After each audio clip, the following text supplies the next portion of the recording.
या मंडळी कढी वडा खायला आलो आहोत पिंपरीमध्ये. जय हिंद स्कूल आहे. जय हिंद स्कूलच्या अपोजिट साइडला तुम्ही माझ्या मागे बघू शकता हॉटेल परिवार. हो मंडळी, नारायणगाव मधलं फेमस हॉटेल परिवार. कढी वडा तर पहिल्यांदा खाल्ला. मिसळ खूप छान आहे. झणझणीत. तिथली टेस्ट छान आहे. आमचा मित्र सोहम नारायणगाव साठी गेला होता.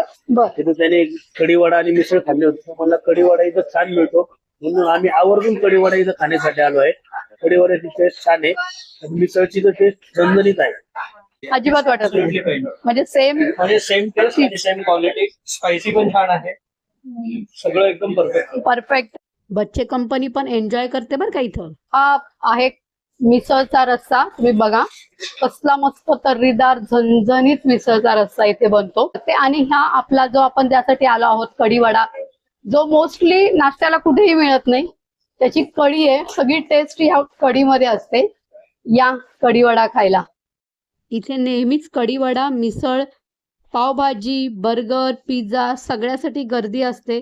तुम्ही नक्की एकदा व्हिजिट करा. तुम्हाला इथले सगळे आयटम खरंच आवडतील आणि खरंच खूप छान टेस्ट मिळते इथे. गरम गरम इथे सगळं सर्व केलं जातं.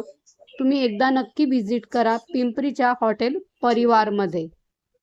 आपण आज इथे आलो आहोत कढी वडा आणि यांची फेमस असलेली मिसळ ट्राय करण्यासाठी. मिसळ तर बघूनच तोंडाला पाणी सुटलेलं आहे आणि कढी वड्याचं सुद्धा प्लेट रेडी होती आहे.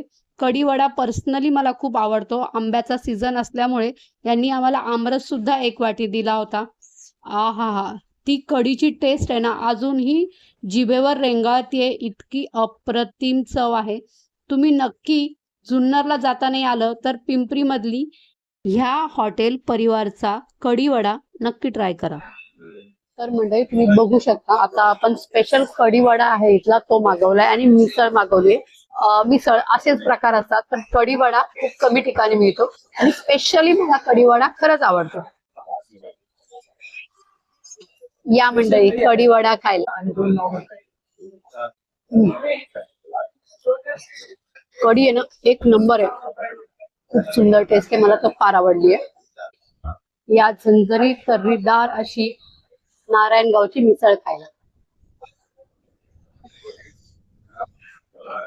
मस्त आहे. मी राधा राजपाल मी सर्वांना आग्रह करते पिंपरी चिंचवड मध्ये आलो की तुम्ही आमच्या परिवार हॉटेलला भेट द्या. आवर्जून भेट द्या आणि आमची नारायणगावची मिसळ खाऊन चव करून आम्हाला सांगा कशी लागते ते.